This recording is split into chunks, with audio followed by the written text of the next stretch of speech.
내가 너희 조상들에게 준 땅에서 너희가 거주하면서 내 백성이 되고 나는 너희 하나님이 되리라. 아멘. 목사님께서 나오셔서 말씀 전해 주시겠습니다.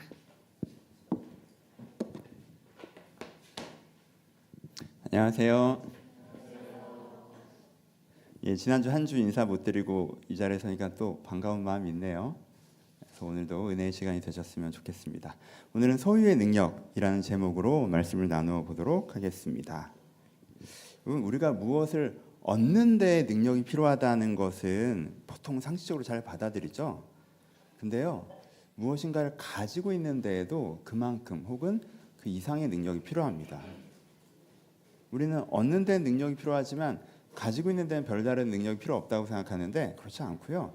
사실은 가지고 있는데 더 많은 능력이 필요할 때가 많습니다. 어떤 종이 가방에 젖은 물건을 담았어요.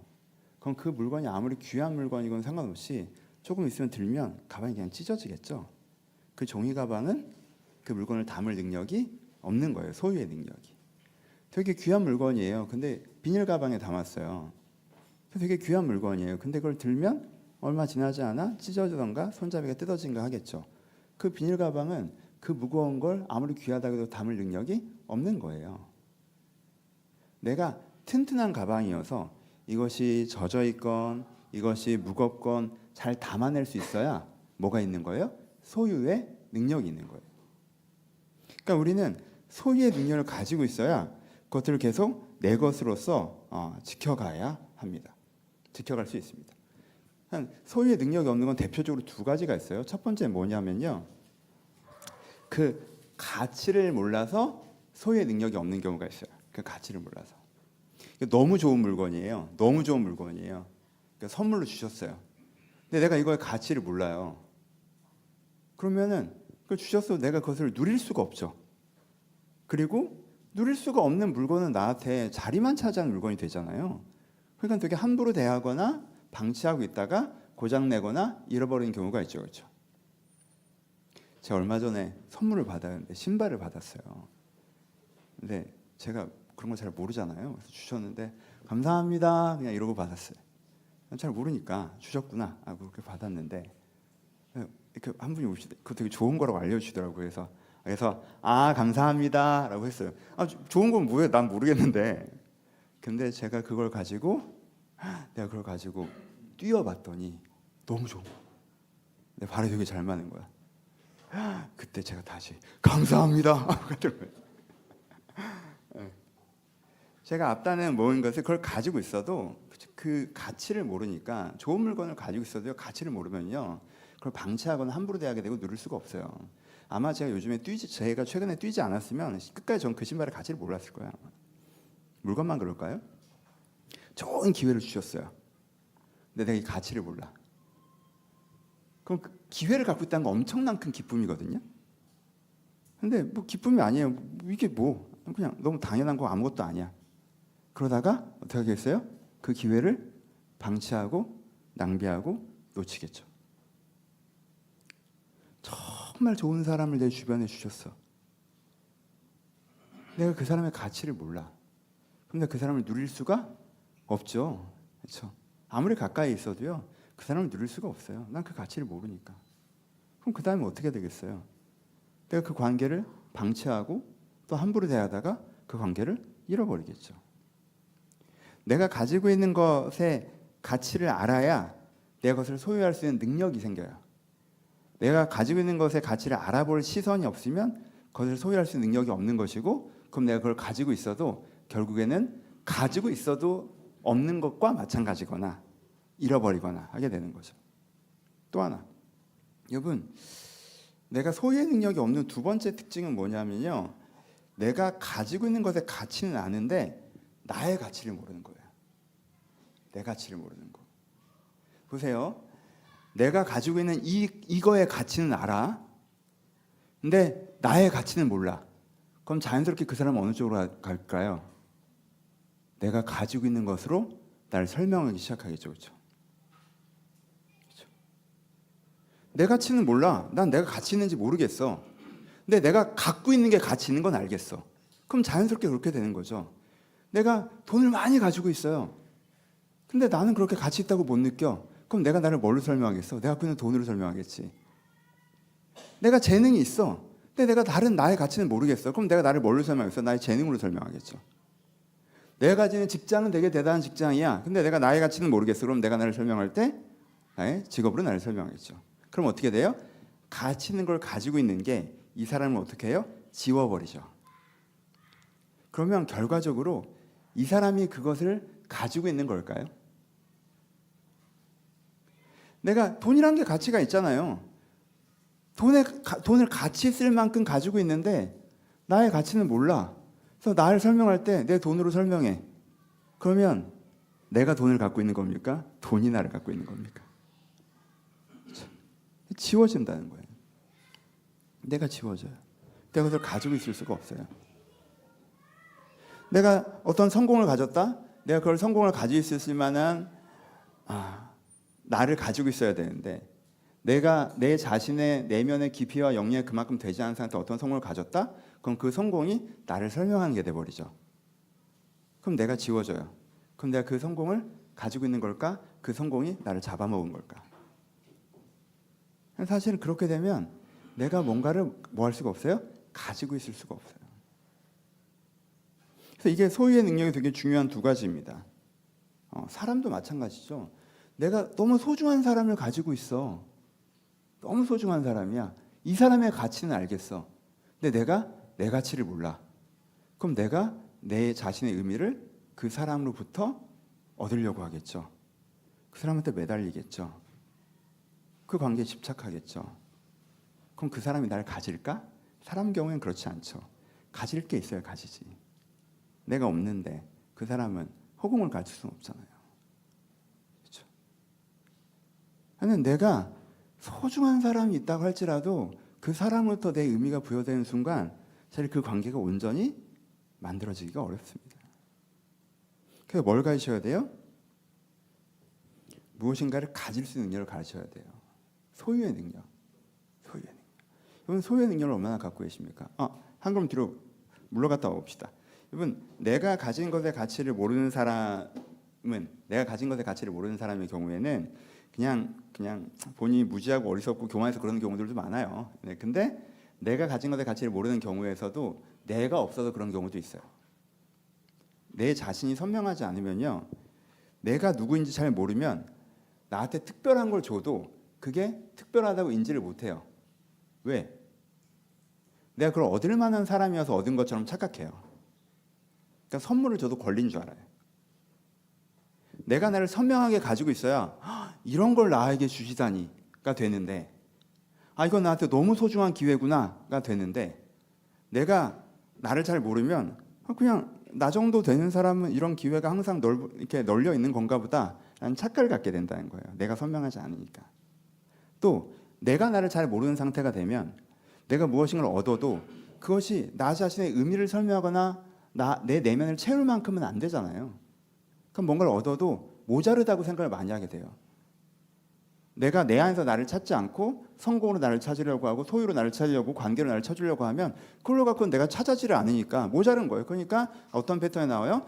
갖기 전에 엄청 갖고 싶어 하다가 갖고 나면 별관이라고 생각하고 다시 방치하죠. 이게 반복돼요. 그래서 내가 없는 사람은, 내 자신이 선명하지 않은 사람은 그 패턴 때문에도 내가 가지고 있는 것의 가치를 못 알아보게 되는 경우들이 많아요. 그러니까 어느 쪽이든 여러분의 소유의 능력을 키우시려면 뭐가 필요해요? 소유의 능력을 키우려면 내가 내 가치를 선명하게 알고 있어야 돼요. 내가 나라는 사람이 어떤 가치를 갖고 있는 사람인지, 얼마만큼의 가치를 갖고 있는지를 명확하게 알아야 내게 무엇인가 주어졌을 때 그게 얼마나 귀한지도 알아보고 그것을 어떻게 대해야 될지도 알게 되고, 내가 그걸 선명하게 알고 있어야 내가 귀한 거지만 나를 설명한 만큼은 아닌 것이고 단지 내가 가지고 있는 것이라는 데 분리를 할 수 있게 돼요. 그러니까 이게 나와 내가 가지고 있는 것 사이에 경계가 흐려지면 안 돼요. 그러면 소중한 걸 줘도 의미 있는지 모르고 당연하게 생각하거나, 소중한 걸 줬더니 그걸 붙잡고 나를 설명해 버리거나 이렇게 된단 말이에요. 그러니까 나와 내가 가지고 있는 관계가 명확하게 물과 기름 나눠주셔야 돼요. 그럼 이게 명확하게 나눠지려면 어떻게 되냐? 내가 선명해져야 돼요. 이게 나야. 나는 이런 사람이야라고 내가 선명해져야 내가 갖고 있는 것이 나에게서 분리되고 내가 갖고 있는 것을 내가 어떻게 할 수 있어요? 다룰 수가 있어요. 그렇죠? 그 패턴을 여러분들이 익숙하게 가지셔야 됩니다. 소유의 능력을 기르셔야 돼요. 오늘 에스겔서 우리 하고 있잖아요. 유다가 갖고 있었던 문제를 이 관점으로 우리가 평가할 수 있습니다. 유다가 갖고 있었던 문제가 뭐예요? 에스겔 시대 유다가 갖고 있었던 문제가 소유의 능력이 약하다는 거죠. 유다는요 종이 가방 같아요. 소유의 능력이 너무 약해요. 그래서 어떻게 합니까? 이 사람들이 소중한 것을 가지고 있는데 그 가치를 모르잖아요.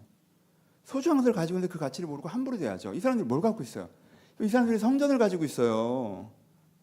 여러분들 성전을 가지고 있으면 되게 좋을 것 같지 않아요? 예루살렘 성전이 여기가 서울 한복판에 있다고 생각해 보세요. 교회를 안 골라도 되잖아. 얼마나 고민했어 우리 교회 올 때까지. 그렇잖아요. 이 교회를 가야 되나 저 교회를 가야 되나, 이 교회에 성령이 계시나 저 교회 하나님을 믿나, 이 목사가 설교를 똑바로 하나 저 목사가 똑바로 하나, 여기 앉아있어서 고민되시는 분들도 많잖아요. 이거 어디까지 언제까지 다녀야 되나. 그럴 수 있잖아 우리가. 없다고 얘기할 수 있어? 예루살렘 성전이 서울역 광장에 딱 있어봐야 고민할 게 없잖아요. 나만 정신 똑바로 차리고 가면 되는 거 아니야. 나만 레위기 있고 나만 진정한 고백을 가지고 가면 되는 거잖아요. 성전을 갖고 있다는 게 얼마나 대단한 겁니까? 거기 지성소에 하나님이 계셨어요. 여러분 에스겔에서 하나님의 보좌가 성전을 떠나가는 환상이 나오죠. 무슨 뜻이야? 떠나기 전까지 하나님이 거기 계셨다고 반대적으로 표현하는 거죠. 하나님이 그들과 함께 계셨어요. 하나님 우리와 함께 계셨다고. 근데 그 가치를 이 사람들이 알아 몰라? 모르죠. 몰라. 의미도 모르고 별거 아니라고 생각해요. 그들이 언약 백성이었어요. 언약 백성. 내가 갖고 있는 언약을 내가 믿고 그 언약에 내가 반응하면 하나님께서 나머지의 반응을 해주시는 그 언약 속에 있었단 말이야. 물론 지금도 있긴 하지만 그 언약 속에 심플하게 있었어요. 단순하게. 근데 이 사람들이 자기가 언약 백성이라는 가치를 몰라요? 알아요? 모르죠. 그러니까 어떻게 돼요? 성전도 함부로 대하고 하나님도 함부로 대하고 언약도 함부로 대하고 신앙도 함부로 대하고 이거 당연한 거고 별거 아닌 것처럼 그냥 함부로 대하죠. 그냥. 그러니까 어떻게 돼요? 그걸 가지고 있을 때도 그것을 누리지를 못하고 함부로 대하다 보니 그걸 빼앗기는 상황도 발생하죠. 이 사람들이 또 어땠어요? 그 반대도 이 사람은 소유의 능력 둘 다 없잖아요. 한쪽은 뭐가 없어요? 한쪽은 사람들이 자기가 가지고 있는 것으로 자기를 설명하고 있죠. 여러분 포로를 끌려간 사람들은 대부분 예루살렘의 지도층의 얘기고 하나님께서 굉장히 분노했던 데는 그 사람들이죠. 예루살렘에 살았던 중산층 이상의 사람들. 그 사람들은 어때요? 명예도 있어요. 넌 뭐야? 넌 제사장이야. 넌 누구야? 난 무슨 가문이야. 넌 누구야? 난 학사야. 넌 누구야? 난 누구야. 우리는 대대로 그랬어. 우리는 몇 대로 그랬어. 우리는 무슨 지파야. 여러분 우리는 농토가 얼마나 있어. 토지가 얼마나 있어. 수익이 어떻게 들어와. 난 예루살렘에 가만히 있으면 저기 내 땅, 내가 물려받은 그 땅에서 알아서 우리 소장농 애들이 농사를 지어서 돈으로 싸. 걔들도 유대인이긴 한데 뭐 어쩔 수 없지 뭐. 그런 거지 뭐 다. 그래서 난 경제적으로도 풍요롭고 사회적으로도 인정받아. 난 되게 괜찮은 삶을 살고 있단 말이야. 그게 나야. 이 유대인들이 그 상태였지. 그게 나예요. 내가 갖고 있는 경제적인 구조와 내가 갖고 있는 사회적 평가가 나였단 말이야. 그래서 자기 자신을 정의하고 있어요. 그러니까 예레미야가 와서 그건 네가 아니야. 넌 지금 가짜 목자야. 네가 하나님께서 그걸 주신 이유를 모르고 엉뚱한 데 쓰고 있는 고관이야. 아니 안 들려. 왜? 내가 갖고 있는 명예가 나기 때문에 그것을 죽이면 내가 지워진다고 생각하니까. 니네가 유다 포로를 해방시켜야 돼. 네가 지금 불의한 거야. 그걸 안 하면 너희가 문제가 생길 거야. 해방 못 시켜. 왜? 해방시키면 그게 손해가 얼만데. 내가 갖고 있는 경제적인 안정, 내가 갖고 있는 사회적인 위치가 나예요. 나와 내 소유가 내가 갖고 있는 것이 분리됐어야 되는데 그게 분리가 안 된다. 그러니까는 하나님이 네가 가지고 있는 거에 문제점을 지적하시는데 나를 지적한다고 생각해. 내가 가지고 있는 걸 바꾸라고 하는데 나를 바꾸라고 생각해. 내가 나를 바꾸는 것 자체는 나를 부정하는 것처럼 느껴. 나를 공격했다고 생각하는 거예요. 하나님 나 좋은 일을 얘기하는데 내가 공격받았다고 생각해. 왜? 내가 가지고 있는 것과 내가 통일시돼 있으니까. 그래서 어떻게 돼요? 다 뺏겨요.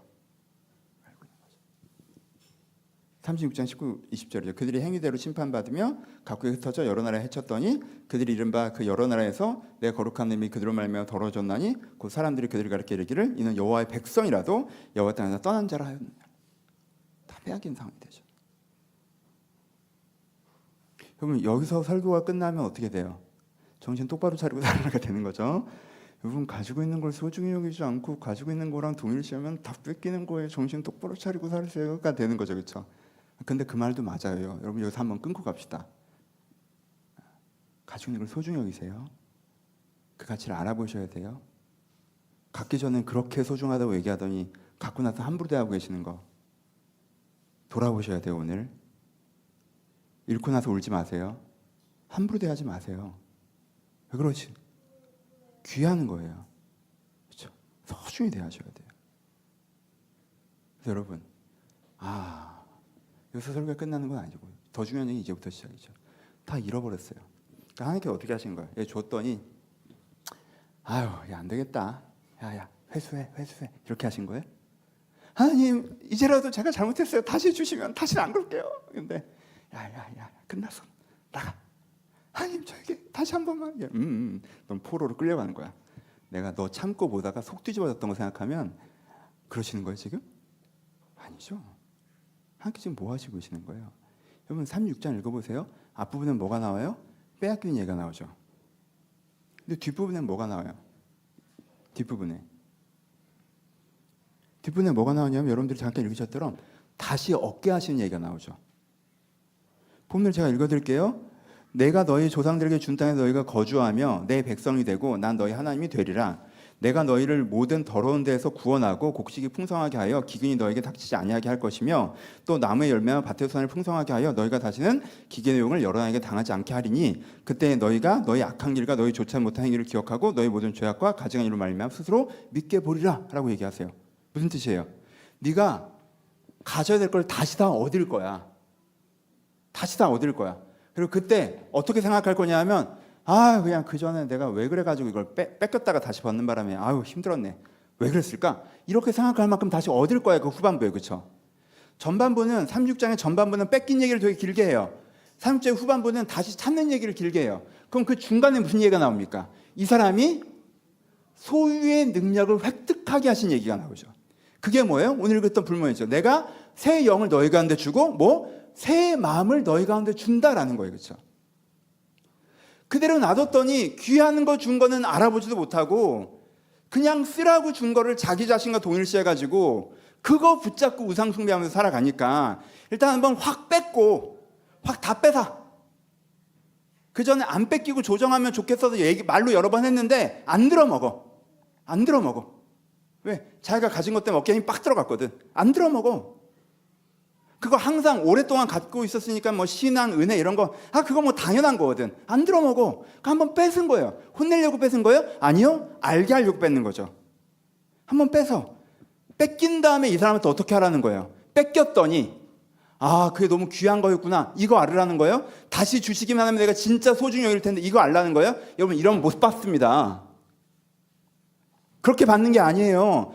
그렇게 해서 받으면요 다시 그게 이 사람의 정체성이 되겠지. 그게 아니라고. 얼마나 귀한지를 알아라가 아니라고. 뺏긴 다음에 뭘 하는 거예요? 내가 갖고 있는 거 말고 나를 찾으라는 거죠. 네가 가지고 있는 게 네가 아니야. 그러니까 여러분 여기 이 포인트 잘 기억하세요. 뺏긴 초반에 하는 사람들의 첫 반응이 뭐예요? 유대인들도 하나님 돌아가게만 해주세요. 돌아가게만 해주세요. 2년 안에.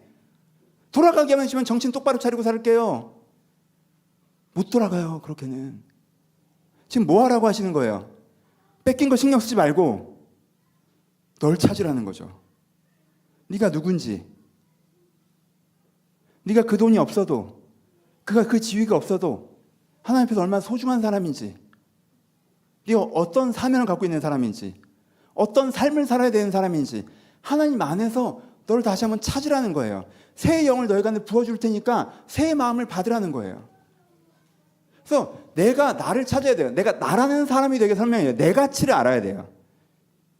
내가 무엇인가를 받을 수 있는 그릇이 만들어져야 된다고.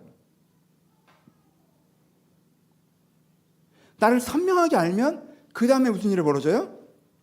나를 선명하게 알면 그 다음에 하나님께서 나를 채우신다는 거예요. 그럼 여러분 이거에 대해서 여러분들이 되게 이 에스겔을 읽을 때 이 간단한 구조를 기억하셔야 돼요. 간단한 구조. 계속 반복해서 말씀드리죠. 에스겔에서 많은 사람들이 가지고 있는 걸 다 빼앗긴 순간이 에스겔의 순간이에요. 예레미야는 망하기 직전까지 설교하다가 망하는 지점에서 예레미야서가 끝나죠. 그렇죠? 그리고 망한 이후에 그 다음에도 망해가는 과정이 그려진단 말이에요. 에스겔서는 뭐예요? 전반부는 망하기 직전에 이야기를 하지만 에스겔서의 특징은 뭐예요? 망한 그 순간에 설교가 전해지는 거죠. 망한 그 순간. 예루살렘이 무너졌고 2차 포로로 끌려왔던 사람들은 다시 돌아갈 희망이 사라졌고 이제 모든 게 끝났다. 내가 지금 모든 것이 다 사라졌다. 난 이제 아무것도 가지고 있지 않다는 제로가 됐을 때 상태예요. 그때가 에스겔서의 지점이란 말이에요. 그때 하나님께서 뭐라고 하십니까? 그 제로가 됐을 때. 그때 이 사람들의 반응은 세 가지로 나타나죠. 원망하는 거. 어떻게 이러실 수가 있냐. 그 다음에 체념하는 거. 그 다음에 아유 뭐 어떻게 됐어. 이러고 살아야지 뭐. 그 다음에 포기하는 거. 현실인데 적응하고 살아야지 뭐. 사람들의 반응이 이 세 가지였단 말이야. 원망하거나 체념하거나 포기하거나. 근데 지금 하나님께서는 그 셋 다 아니라는 거예요. 에스겔이 지금 무슨 얘기를 하는 거예요? 니네 지금 처벌받은 거 아니야. 니네 지금 끝난 거 아니야. 니네 지금 이렇게 돼버린 게 아니야. 여기가 종착점이 아니야. 여기서 니네들 뭘 해야 돼? 너를 찾아야 돼. 너를 찾아야 돼. 네 직업, 네 돈 그런 거 말고 너를 찾아야 돼. 네 자식, 네 미래 말고 너를 찾아야 돼. 내가 하나님 앞에서 어떤 사람인지 새 영을 부어서 새 마음을 딱 찾아야 돼. 네가 뭘 주면 그걸로 너를 정의하고 뭘 주면 그것이 인생의 전부인 줄 알고 붙잡고 뭘 줘도 모자라요 하고 또 딴 거 없나 또 딴 거 없나라고 그렇게 하지 않고 뭘 주면 아 이런 나에게 이것을 주셨구나 알아먹을 수 있는 네 가치를 찾아야 돼. 그러면 다시 채워. 이 얘기 하시는 거예요. 그러니까 지금 뭐라는 거예요? 모든 걸 빼앗긴 사람들한테 에스겔이 계속 뭐 하는 거예요? 집중하라고 하는 거예요. 지금 집중해. 지금 집중해야 돼. 네가 원망도 하지 마, 체념도 하지 마, 포기도 하지 마, 낙관도 하지 마. 무조건 잘 될 거라고 생각하지 마. 이런 반응도 있었죠. 낙관도 하지 마, 냈다 하지 마. 뭐해? 상황은 잠깐 내려놓고 널 바꾸려고 해. 너한테 집중해. 네가 하나님 앞에서 어떤 사람이어야 하는지, 내가 이 상황에서 어떻게 서 있어야 되는지 그 말씀을 하세요. 그리고 그것이 어느 지점이 돼서 너란 사람이 단단해지면 하나님께서 채우신다. 그러니까 날 채우신다. 이 구절을 여러분 마음에 깊이 담으셔야 됩니다. 그래서 에스겔서의 마디를 기억하셔야 돼요. 하나님께 뭐라고 하십니까? 37장에는 가장 유명한 구절이죠. 마른 뼈가 가득한 것을 보시고 뭐라고 하세요? 이 뼈들이 살겠느냐라고 하시죠. 이 뼈들이 살겠느냐. 에스겔이 뭐라고 대답합니까? 하나님이 아십니다. 무슨 뜻이에요? 하나님 의지를 가지시면 살리십니다라는 뜻이죠. 이 포인트가 있으셔야 돼요. 마른 뼈요. 다 잃어버렸어요. 여러분들 유대인들이 얼마나 낙관적인 사람이고 진짜 불굴의 의지를 가진 사람들이냐면요. 정말 몇 번 깨졌어요. 역사 다 아시잖아요. 이집트 때 깨지고 바벨론 때 깨지고 벌써 그 깨지는 과정을 수도가 점령당하는 과정을 겪어도 불굴의 의지로 또 도전하고 있잖아. 신뢰할 만한 희망이 있어서 붙잡는 사람들이에요. 그게 멋있어요? 아니요. 그 교만 때문에 이렇게까지 무너지는 거잖아요. 그렇죠? 그 교만 때문에. 조그마한 희망을 얻은 그거 붙잡고 또 어떻게든 그걸 해보려고 하고 하나님 앞에서 답을 찾으려고 하지 않고. 그렇죠? 그래서 하나님께서 어떻게 만드신 거예요? 제로로 만드시죠. 아무런 그 시도를 못하게, 아무런 계획도 나올 수가 없게. 와, 얘네들은 이 상태에서 계획을 세우네. 여러분, 시드기야가 정말 바벨론한테 정말 여호야김이 죽고 여호야킨이 끌려가고 나라의 국력도 완전 쇠약해졌고, 여러분 진짜 나라의 중추라고 할 만한 사람들이 다 포로로 끌려갔어요. 이 나라 껍데기만 남았다고. 근데도 이집트랑 뭘 해보려고 하는 게 시드기야야. 그리고 바벨론이랑 싸워서 2년을 버텨요. 인간적으로는 너무 대단하죠. 근데요, 신앙적으로는 너무 교만하죠. 계획이 안 나오는데도 또 계획을 세고 앉아있어. 이래도 주님을 의뢰하지 않아. 의뢰하긴 하지. 자기 계획을 세워놓고 의뢰하죠. 이 계획대로 해달라고. 그러니까 거기서 딱 놓고 하나님 앞에서 그럼 어떻게 해요도 아니고, 이 문제 어떻게 할 거에도 아니고, 시킨 대로 할 거에도 아니고, 내 계획은 끝났으니까 하나님 계획을 얘기해 주셔도 아니고, 멈춰서 그 모든 주제로부터 떠나서 내가 그동안 다루지 않았던 가장 중심적인 문제, 내 하나님 앞에서 어떤 사람인지, 어떤 사람은 회복되어야 되는지, 이리로 넘어가게 하는 게 에스겔입니다. 그래서 성전의 환상을 얘기하세요. 하나님을 만나라고 하시죠. 그래서 그 사람들이 그 주제로 넘어가서 바벨론 땅에서 돌아갈 생각도 안 하고 바벨론이랑 싸울 생각도 안 하고 독립운동도 안 하고 그냥 거기서 그 삶의 여건에서 살아가면서 하나님 앞에 자기를 찾아가요. 근데 그래서 얼마나 위대한 변화가 일어납니까? 그 다음에 하나님께 그들을 얼마나 채우십니까? 정말 내 영혼이 잘된 같이 범사에 잘되심을 경험하게 하시죠. 여러분, 내 영혼에 잘된 같이 범사에 잘되고 먼저 그 나라와 의를 구하라 그래야만 모든 것을 더하시라. 이 말씀이 맞아요, 틀려요? 맞아요. 근데 이 말씀은 제가 거의 안 합니다. 왜? 이 말씀을 하면 다 놀부처럼 알아먹어. 그러니까 제비다리를 붙여주면 이게 된다는 거죠. 그러니까 제비다리 먼저 부러뜨리면 다 이렇게 가잖아. 근데 그게 아니죠. 그 측은지심이죠. 그 측은지심이라고. 제비다리와 박에 관심이 많으면 측은지심은 이 사람한테 안 들리죠. 먼저 그 나라 그 의를 구하면 이걸 더 하신다고요? 하나님 그러면은 먼저 내가 은혜 받고 새로워지면 그 다음에 문제가 풀린다는 얘기죠. 오케이, 내가 은혜 받고 새로워질게요. 어떻게 할까? 내가 단기간 해치워 드릴게. 내가 새 사람이 될게요. 새 사람이 1년 안에. 그러면 그때부터 하나님 채우셔야 돼요. 놀부는 그건 뭘 얻지 못합니다. 보세요. 그리고 정말 하나님의 영이 지금 나에게 찾아오셔서 무슨 말씀을 하시는지 귀를 기울여 보세요. 하나님과 항상 무슨 주제를 가지고 얘기했다면 이젠 주제 없이 얘기해 보세요. 하나님과 내 문제를 가지고 내 상황을 가지고 내 소망을 가지고 내 계획을 갖고 얘기했다면 아니 그것도 아니면 하나님 그럼 나 뭐예요? 하나님께 주시는 소명, 부르심, 비전 뭘 갖고 얘기했다면 그걸 내려놓으시고 하나님과 깊은 대화를 나눠보세요. 그리고 요한서진 하신 분들 이 얘기하고 왔죠. 그것처럼 하나님이 여러분들을 사랑하시는 걸 느껴보세요. 여러분들의 안개는 하나님에 대한 사랑을 느껴보세요. 그 안에서 나 자신을 다시 한번 발견해보세요. 선하신 하나님이 여러분들 찾아오셔서 네가 누구인지 가르쳐주는 듯한 귀를 기울여보세요. 사랑하신 하나님이 여러분들을 찾아와서 여러분들 사랑하신 품 안에서 쉬어보세요. 그 사랑 안에서 쉴 때 내가 어떻게 변화되는지를 경험해보세요. 그 내 속으로 들어가 보세요. 그렇게 한참 그것이 전부인 것처럼 시간을 보내보세요. 그러면요 이미 많은 것이 해결되어 있는 것을 만나실 것입니다. 하나님께 그들을 다시 채우신다고 약속하셨습니다. 그 하나님을 바라보셨으면 좋겠습니다. 마무리합시다. 여러분 자주 우리가 젖은 물건을 담은 종이 가방 가질 때가 있어요. 그렇죠? 소중한 걸 주셔도 잘 담지를 못합니다. 살면서 그걸 느끼실 때도 있죠. 어떤 분들은 자녀로 이것을 경험하시기도 합니다. 자녀들을 주셨는데 너무 소중하잖아. 내가 정말 종이 가방 같구나. 내가 이걸 담을 능력이 없구나. 내가 아버지가 될 능력이 부족하고 내가 어머니가 될 능력이 부족하고. 그렇죠? 삶의 기회도 마찬가지죠. 좋은 기회를 주셨는데 막상 기회를 주시니까 내가 거기에 빨려 들어가서 내가 중심 못 잡더라. 난 기회를 담아낼 능력이 없더라. 정말 좋은 사람을 주셨는데 정말 소중히 잘 여기고 싶은데 내가 참 부족한 사람이라 이걸 잘 담아내지 못하더라. 이런 느낌이 가실 때가 있죠. 그게 여러분들의 첫 감정일 거예요. 우리는 때로 스스로 속이는 사람이라 정말 치사하게 그걸 애탓을 하기도 하죠. 정말 치사하게 이번 기회는 너무 중요해서 그래 라고 하기도 해요. 치사하게 그 사람에게 문제가 있는 것처럼 화살을 돌리기도 하죠.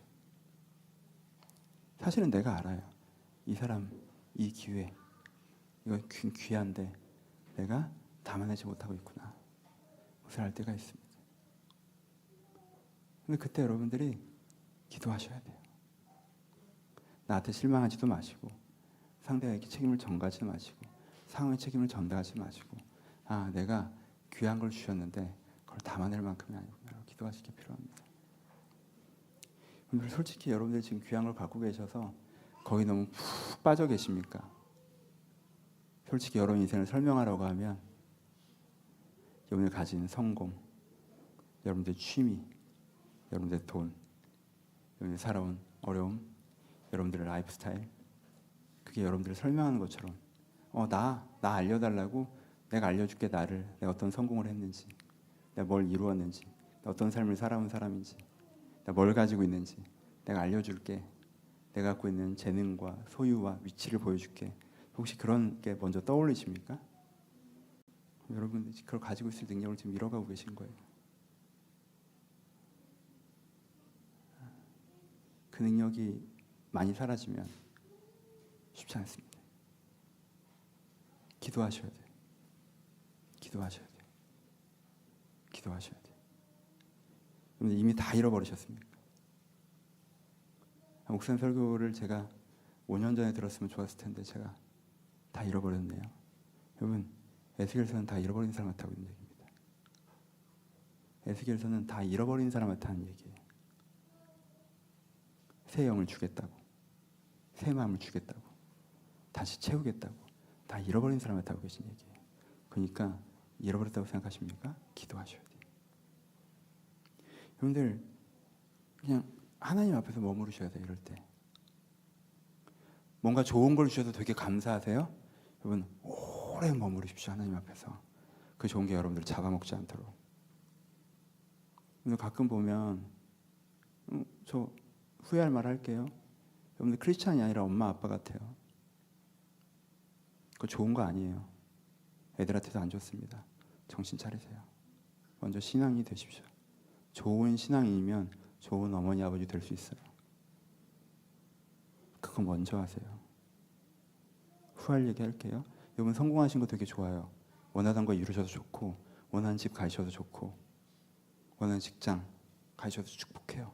저 되게 기뻐요. 저 기뻐하는 거 아시죠? 저 얼마나 세속적인지. 여러분 차 바꾼 다음에 저한테 얘기하시면 느끼실 거예요. 내가 내 차 바꾼 것처럼 좋아해. 얼마나 좋은지 몰라. 가끔 여러분들이 좀 나이 차 얼마 안 되는데 자식 같나 봐. 자식이 잘 되면 좋잖아요. 여러분 요즘에 그 직장인 같아요. 여러분들이랑 얘기하다 보면 여러분들의 직업과 여러분들의 돈이 여러분들을 설명해 주는 것 같아요. 여러분 먼저 그리스도인이셔야 돼요. 그러니까 좋은 걸 가지셨잖아요. 그게 직업이건 돈이건 자녀이건 뭐든 간에 하나님 앞에 서셔야 돼요. 그래갖고 정말 감사하세요. 정말 감사하세요. 언제까지? 그것과 내가 분리될 때까지. 그것이 당연해지지 않을 때까지. 그것이 나인 것처럼 생각되지 않을 때까지. 정말 오래 기도하셔야 돼요. 그러면요, 그걸 훨씬 더 소중히 대할 수 있고요, 오래 가지고 있을 수 있어요. 좋은 걸 가지셨을수록 여러분들이 하나님 앞에서 잠잠히 그 좋은 걸 가지고 감사하며 기도하세요. 많이 잃어버리셨어요? 기도하세요. 한편 잠잠히 기도하세요. 많은 걸 잃어버렸지만 모든 걸 잃어버리지 않았습니다. 아직 거기에 여러분들 자신은 분명히 남아있어요. 모든 걸 잃어버린 것 같지만 내가 거기 남아있어요. 기도하시는 가운데 기회예요. 나 자신을 잘 닦으세요. 가진 것이 많을 때는요, 내가 나를 닦기가 어려워요. 내가 나를 보기가 어려워요. 근데 모든 것을 잃어버리잖아요. 그럼 내가 딱 보여요. 내가 어떤 사람인지. 우리가 느끼잖아. 어떤 사람이 뭘 잃었을 때 그 사람이 진짜 딱 보여. 그리고요, 그때 정말 멋있는 사람들도 있어요. 와, 모든 걸 잃었을 때 저런 모습이구나. 저 사람 대단한 사람이었구나. 가졌을 때 오히려 몰랐어. 나를 닦을 기회예요. 나를 닦으세요. 하나님 앞에서 나를 찾으세요. 그렇게 나를 소중히 여기세요. 그러면 그릇이 만들어지는 거예요. 하나님께 채우실 거예요. 그렇게 기도하셨으면 좋겠습니다. 여러분들이 가진 것들 여러분 잘 가지고 계십니까? 말씀 마칩시다. 소유의 능력, 여러분들 가지고 있는 것들 잘 가지고 계십니까? 그 능력이 있으십니까? 뭔가 갖고 있는 건 누구나 할 수 있는 거라고 생각하세요? 아니요. 그거는요, 무거운 무엇인가를 들고 있는 거랑 똑같아요. 근력에 받쳐주지 않으면 원점에서 떨어뜨립니다. 그 소유의 능력을 가지십시오. 여러분들 소중한 사람들을 가질 수 있는 능력을 키우세요. 여러분들의 기회를 가질 수 있는 능력을 키우세요. 여러분들의 자산 이런 거 가질 수 있는 능력을 키우세요. 그리고 무엇보다 여러분들의 신앙을 가질 수 있는 능력을 키우세요. 주님을 떨어뜨리지 않도록, 주님을 잃어버리지 않도록 가질 수 있는 능력을 키우세요. 어떻게 그걸 키울 수 있어요? 하나님 앞에 잠잠히 머물러서 하나님 앞에 나를 찾을 때 그녀를 키울 수 있습니다. 그러면 여러분들이 가지고 있지 않아도 이미 많은 걸 채워질 걸 느낄 것이고 또 많은 걸 또 가질 수 있는 사람이 될 것입니다. 이 은혜의 선상 속에 들어가시길 주님의 이름으로 축복합니다. 우리가 찬양하시겠습니다. 오늘은 삭개오 노래 그 모습 그대로 충분합니다라는 찬양인데, 나의 모습 점점 작아져가고 나의 소망 멀리 사라져갈 때 성빈 나의 마음 주께서 바라보시네로 시작합니다. 여러분, 무엇인가를 잃어버려서 무엇인가를 잘 가지고 있지 못해서 어떤 그런 것들 때문에 여러분들이 내가 작게 느껴지고 소망이 안 보이고 텅 빈 마음이 느낄 때가 있겠죠. 그때 하나님께서 뭐라고 하세요? 내게 가까이 오라고 하십니다. 그리고 사랑으로 채워주십니다. 이게 오늘의 핵심 가사입니다. 그때는 내가 무엇인가 내 마음이 흔들리고 무너질 때는 하나님께 가까이 가셔서 하나님의 사랑으로 여러분들을 채우시고 여러분 자신을 튼튼히 하셔야 됩니다. 그럼 그 다음부터 여러 가지가 풀려갈 수가 있습니다.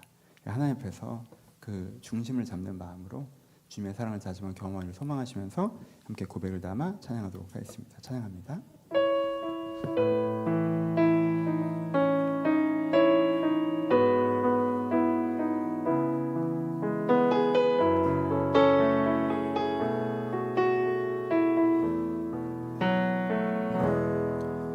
나의 모습 점점 작아져가고 나의 소망 멀